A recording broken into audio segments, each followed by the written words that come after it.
Cowbird by Jae Ess. Chapter 19. The Farmhouse. Sam's name isn't Sam. The thought makes me feel uneasy, like I don't know him at all. Then I look at my left hand, at the simple gold wedding band on my ring finger that gives me such a strange feeling of happiness, and I feel stranger still. This man, who is he really? I like him so much I even think I want to be his wife. But can I really say I love someone when I don't even know his name? Remember, I'm Walter Newman, and you're my wife Florence, he reminds me as he carries me piggyback up the path to the farmhouse. When's our anniversary? I ask a little glumly. No one's going to ask us that. In case they do, let's have our story straight. He heaves a testy sigh. Fine. Christmas Day. That's easy to remember. How many years ago? Francis. Florence, I remind him. Florence. I've been up and on the move since yesterday morning thanks to you, and I haven't had a cigarette in more than 24 hours, he growls. And I realize with a funny tickle in my belly that this is the first I'm seeing of his temper. I haven't got the energy to obsess over trivial details. I just wanted to know if we should act like newlyweds or not.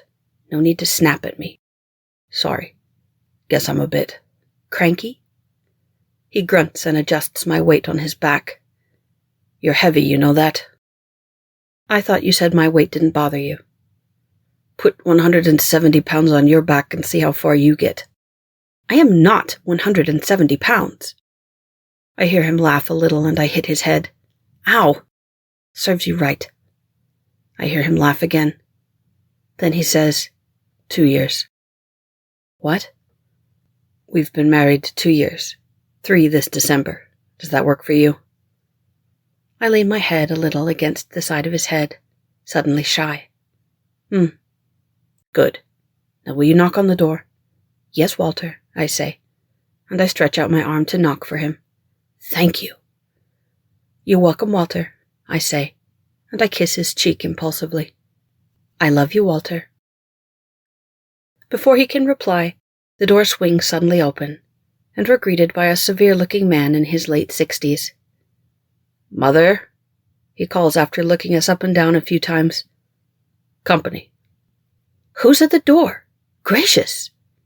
A woman about the same age as the man rushes forward and gasps when she takes in our bedraggled, sodden figures. Please excuse our intrusion. My name is Walter Newman, and this is my wife, Florence. Forget the introductions for now. Come inside at once. You'll catch your death in this weather. The secluded farmhouse is a wholesome little home inhabited by an elderly couple, Lex and Marnie Wandry.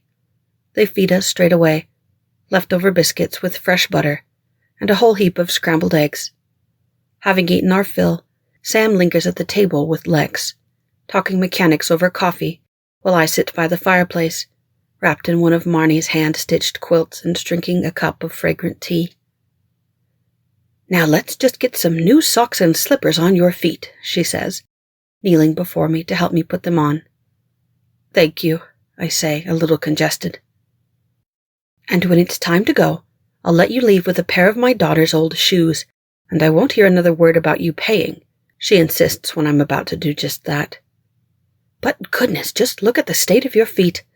How on earth did you manage to leave the house without your shoes, Florence? I have to be upfront with you, Mrs. Wandry, says Sam as the old woman rises to her feet. We're in a bit of trouble. We're being chased by dangerous men, and you may very well be putting yourselves in danger if you let us linger here. The couple exchange glances, and I hold my breath. Finally, it is Mr. Wandry that answers in short, broken sentences. Trouble everywhere these days, and likely to be more of it. You're good people. You need our help. What Lex is trying to say, Marnie says, laying a hand on her gruff husband's shoulder, is that we are glad to help you. We wouldn't dream of turning you away, even if it brings us misfortune. So please do not worry, and rest as long as you need. Without another word, Lex rises from his chair. I'll hitch up Bonnie and Goose. Sam rises with him, thanks Marnie, and gives me a meaningful look. Try and get some rest, Florence.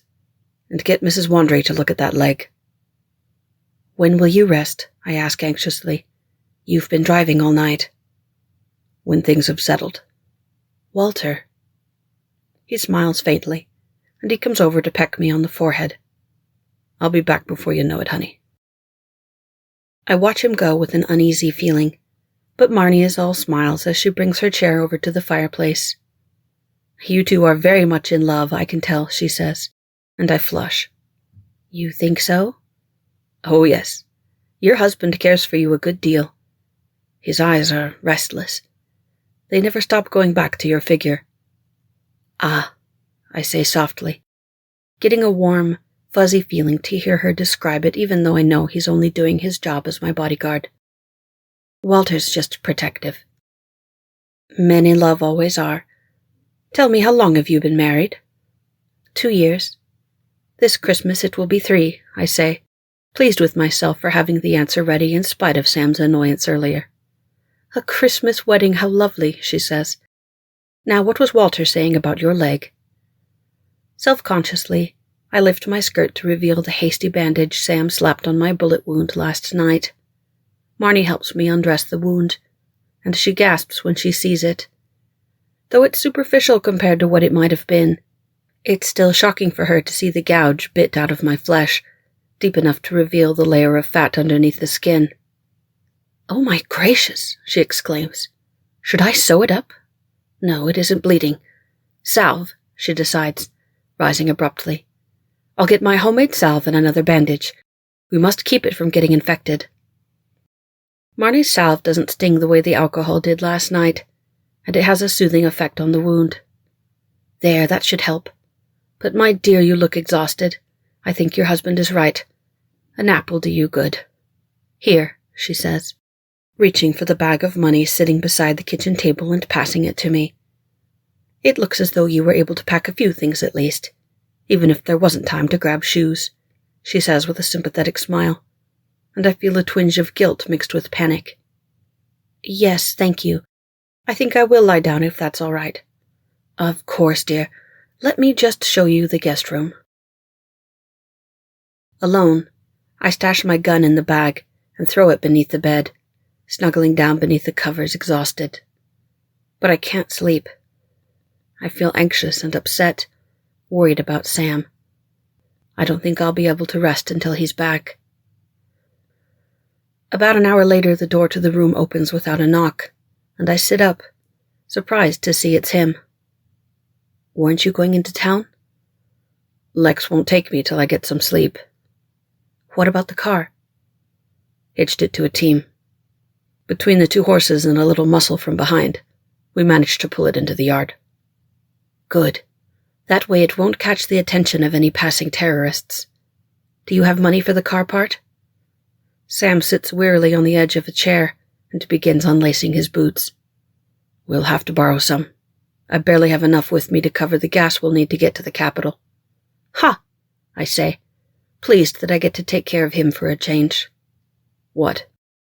I pull the bag onto the bed and open it to show him the contents. Sam's eyes fairly bug out of his head at the sight of the bills. What on earth? He rubs his eyes. What did you think was in there? I don't know. Some dresses and a toothbrush. You really thought I'd risk slowing us down when we were fleeing for our lives to bring along my toothbrush? I close the bag with a snap and stow it away back underneath the bed. I'll admit I was curious how some clothes could stop a bullet, but with that much paper. Yes, I wonder if the bank will exchange bills with bullet holes in them. Where did you get all that? He asks. From my savings. I cashed it all out at the bank yesterday. I was going to take it with me to Egypt. Egypt? That's right, I say, sulking a little. After you rejected me, I realized I couldn't stay in that house another minute. I was going to leave Vertonia. And you. And never return.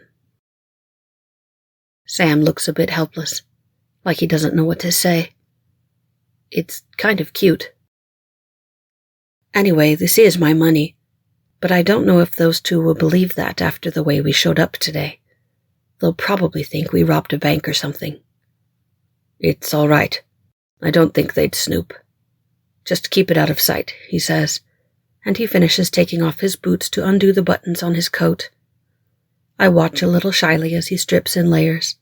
His coat first, then his holster, then his work shirt and belt, leaving him in just a thin white tank top and his trousers. His arms are interesting, I think, studying the line of his bare muscles for the first time. His big, muscular shoulders are kind of... Don't mind if I sleep in bed, do you? You mean, with me? Well, we are married. He flashes me a grin that sets my heart aflutter. If you don't like the idea, I can sleep on the floor, he volunteers, though not too enthusiastically. I swallow. No, it's all right. It's just... What? I pull the covers up against my chin. Tell me your name. He lifts one of his heavy eyebrows. We've been through this. I didn't mess up today, did I? I called you Walter even though I've known you as Sam all this time. I promise I won't get your real name mixed up with your alias, so tell me, or I'll make you sleep on the floor, I add a bit petulantly. The poor man's exhausted, and probably sore after carrying me all the way to the house. I can tell the last thing he wants now is to sleep on the hard floor, and that's why I know this will work. My name's Bailey, he gives in with a sigh. Hugh Bailey. Hugh, I repeat quietly, and something sparks in his weary, hazel-green eyes. Hugh, the bodyguard. Why do you look so pleased?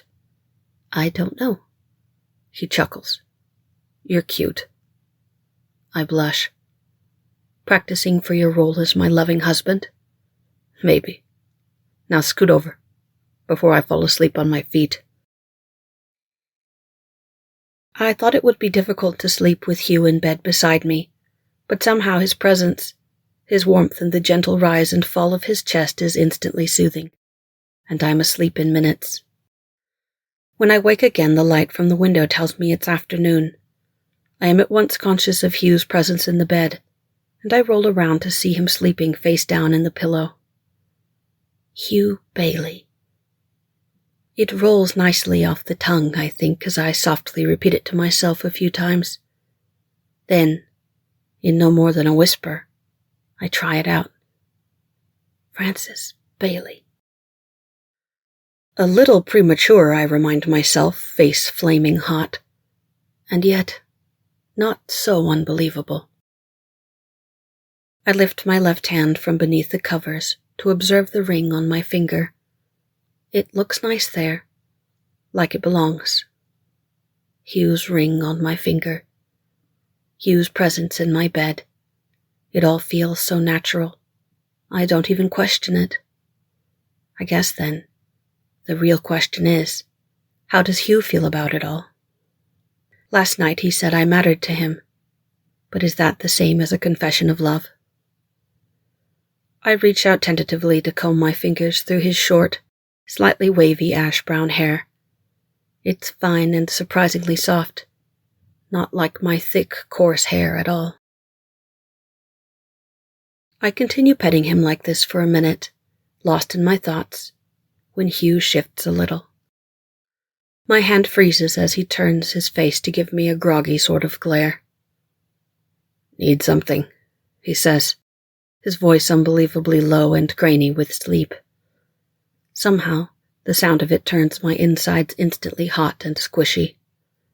Sorry, I answer, my voice small as I take my hand back shamefacedly. Go back to sleep, Hugh. At the sound of his name on my lips, his eyes regain a little of their usual sharpness and focus, and he watches me intently from just a few inches away. You're supposed to call me Walter. We're alone. You should still practice it. This way you won't slip up in public. You're so serious.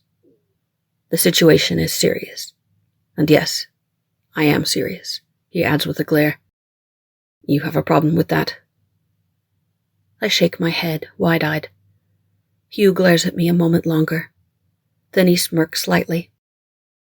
The sight is more than I can take, and suddenly I can't help myself. I just have to know. Do you love me, Walter? He chokes, starts to cough. He sits up to take a glass of water at the bedside. I sit up too, gazing at him very intently. I love you, Walter. He cuts me an exasperated look. Don't call me Walter when you say something like that. You just told me to call you Walter. But you do like me, don't you? Hugh sobers instantly, his big shoulders tense. Then something in him relaxes a little, relents. Yes, he says at last, face reddening as he looks away to the opposite side of the room. More than He turns his glare back at me. Why are you asking me this all of a sudden? Let's get married, Hugh, I say seriously. For real. See the pyramids along the Nile. Watch the sunrise from the tropic isle. Just remember, darling, all the while you belong to me.